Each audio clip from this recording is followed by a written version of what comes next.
बिस्मिल्लाहिर्रहमानिर्रहीम अस्सलाम वालेकुम। अज 20 रमज़ान है तो मैनू उन्होंने फेसबुक वाले ने ब्लॉक किए 7वां दिन हो गया तो शाम को उम्मीद है इंशाल्लाह खोली जाएगी। तो पिंड आए आवां तो एक शेर याद आया है कि तू पा खुदा दी चाह वर्गा, तू मेरे पिंड नू जांदे राह वर्गा, तेनू भुलिए भी तो किवें सजना, तू आंदे जांदे साह वर्गा।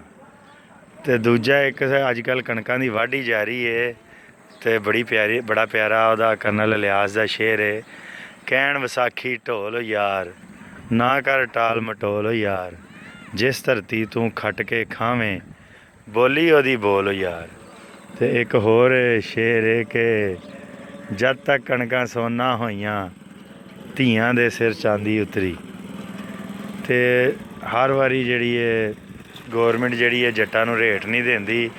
तो मैं एक इंडियन स्कॉलर सुन रहा, उन्हें कहा कैपिटलिज्म का जोड़ा ना डिज़ाइन ही आइंदा है कि जमींदारां छोटे जमींदारां ख़त्म करना तो वड्डियां मगरमच्छां नूं सपोर्ट करना।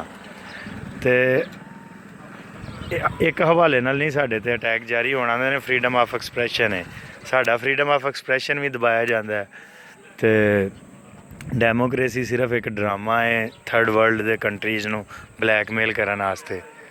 तो जिन्नी देर तक मुसलमाना ने अपनिया चीज़ां नहीं बनानियाँ, अपना फेसबुक, अपनी यूट्यूब, अपना गूगल, अपना इंटरनेट जिन चीन ने तो रूस ने बनाया है, हैं जी साड़ी आवाज़ दबाई जानी है। तो गुलामी सिर्फ साढ़े यह नहीं है कि असी आज़ाद हो गए हैं पोलिटिकली, लेकिन असी इकानमी तो इकनॉमिकली हाले भी जोड़ा गुलाम आ, माशी तौर पर गुलाम आ, जहनी तौर पर गुलाम आ। ईवन साढ़े वालदैन एडे गुलाम नहीं सन है ना, उन्होंने जोड़ा कपड़े जोड़े सन उन्होंने ट्रडिशनल सन, जोड़े साढ़े कपड़े भी जोड़े ने वो अंग्रेज़ों वाले ने। तो फिर असी इंग्लिश के मामले अपने वालदैन तो ज़्यादा एहसासे कमतरी का शिकार हाँ। साढ़े वालदैन अपनी माँ बोली पंजाबी के बारे ज़रा भी एहसासे कमतरी का शिकार नहीं हैं, लेकिन अगलियां नस्लां फुल शिकार ने इस गल का। तो अज जोड़ा खुलांगे तो फिर आवांगे तो फिर अपनी कहानी सुनावांगे कि किवें साडी आवाज़ दबाई जाती है। फिलहाल तुसीं साडे पिंड दा ते वेली दा नज़ारा चेक करो।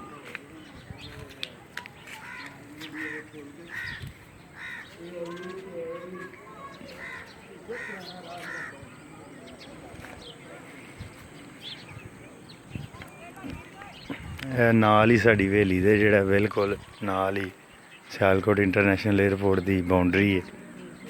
तो लो फिर वीडियो लंबी हो जानी है। रब रखा, अल्लाह हाफिज़।